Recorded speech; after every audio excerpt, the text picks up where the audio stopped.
Hey everybody, Jim with Revolt. By now you should be using some sort of CBD and you should be getting rid of your inflammation, your pain, your anxiety, and you're ready to get healthy, feel better, and start working out.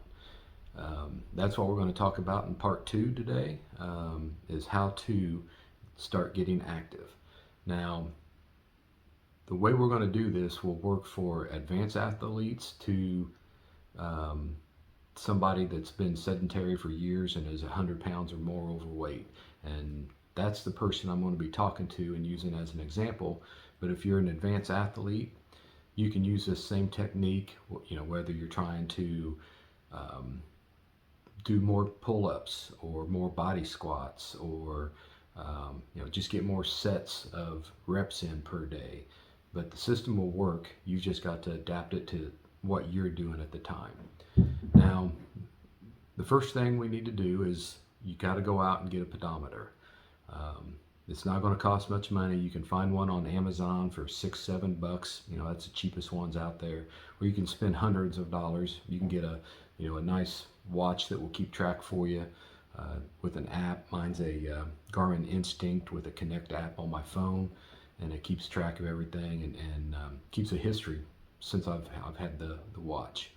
So get your pedometer, and then what you're going to do is for the next 7 days, you're going to use that pedometer and you're not going to do anything different than you've been doing. You're going to continue taking your CBD and you're just going to live your lifestyle as you normally do. At the end of those 7 days, you're going to look and you're going to take the day that you had the most steps. So let's say, your lowest step day was, 150 steps and your biggest step day was 500 steps. And I know that's not a whole lot of steps, but we're just going to use that as an example. So now you can do the 500 steps in a day. So for the next 7 days, you're going to get 500 steps every day, no matter what. No excuses. No, you're just going to do it. And you're going to convince yourself you're going to do it, and you're going to feel better when you do it. And you're going to write it on a get shit done list that you're going to do every day. And that's going to be one of the main things you have to do is get your steps. And when you mark it off, that's going to be a win for the day and you're going to feel better about yourself. Now at the end of those 7 days, you're going to look at the last 7 days again, and 500 is the lowest amount of steps you got, but now your new high steps may be 750 steps. So for the next 7 days, that 750 steps is your low. You're going to get 750 steps every day because you've done it once. You know you can do it again. You're going to put it on your daily list and you're going to check mark it off every time. And it don't matter if it's raining, if it's snowing. It don't matter for any excuse, because there is no excuse to not get them. You just have to continue to push, look at your pedometer, make sure you get those steps every day. Whether you get up early in the morning and go for a walk, whether you walk up and down the hallway at night to try to finish them out, you just want to make sure you get your minimum number of steps.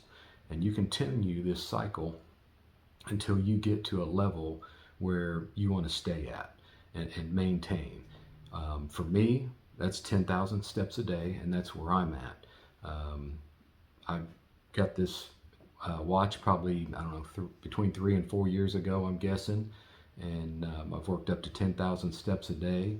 And I'll show you some screenshots here to, like how many consecutive days I've done my 10,000 steps. It keeps track of that. It'll keep track of my average steps over the lifetime I've had the watch. So there's really some nice aspects to actually getting, a decent pedometer and an app to go with it.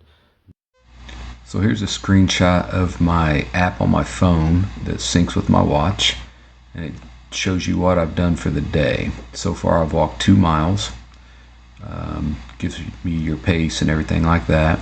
And my heart rate was 68 when I took the screenshot. It tells you my resting's 57, my high heart rate for the day is 113. My body battery just kind of tells you when you need to rest, which it's telling me I need a good nap, but I don't have time for that. We've got work to do. It tells you your stress levels, your intensity minutes for the day and for the week, how many steps you've gotten for the day, 10,601, so I've already met my goal. how many floors I've got, and that's basically just how many times I've at least walked up an elevation of 10 feet. It breaks down your sleep for you, tells you how much you slept, how much was light, how much was REM, how much was time you were awake, and how much was a deep sleep. And you can go into that and it'll show you like your movement and stuff through the night.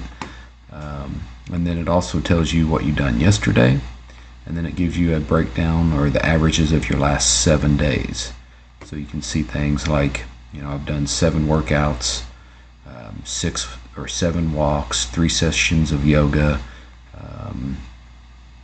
my average heart rate, how many steps I've averaged per day, how many average floors I've done per day, and my average sleep per night.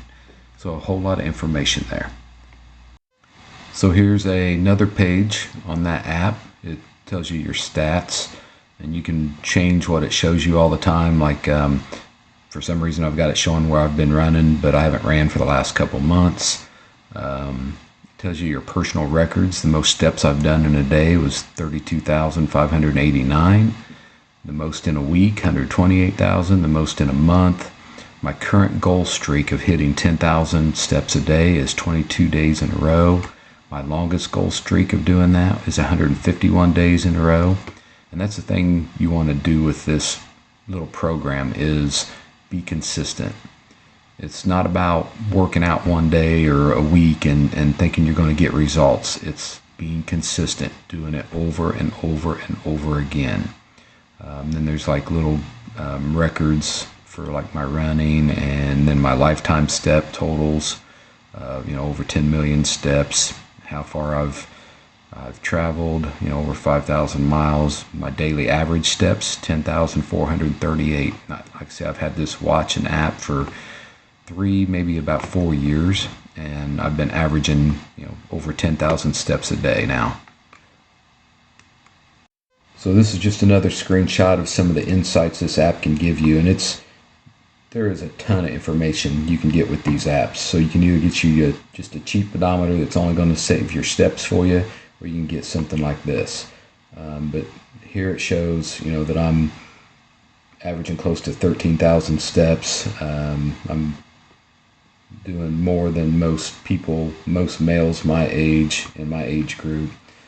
Floors, I'm doing 99. I'm climbing more stairs than 99% of the other users of males that are in my age group, and I'm getting 41% more sleep than the other users in my age group. So there's a ton of things you can look at in this, but the main thing is get the pedometer and let's start being consistent on getting your steps and build those steps up to where you want them to be. That's what you're shooting for. You are trying to build those steps up as high as you can, and every week you're going to feel better. You're going to have less anxiety just because you're actually out doing a physical activity, and it's going to make you, eventually start losing weight, and you're going to start feeling better about yourself.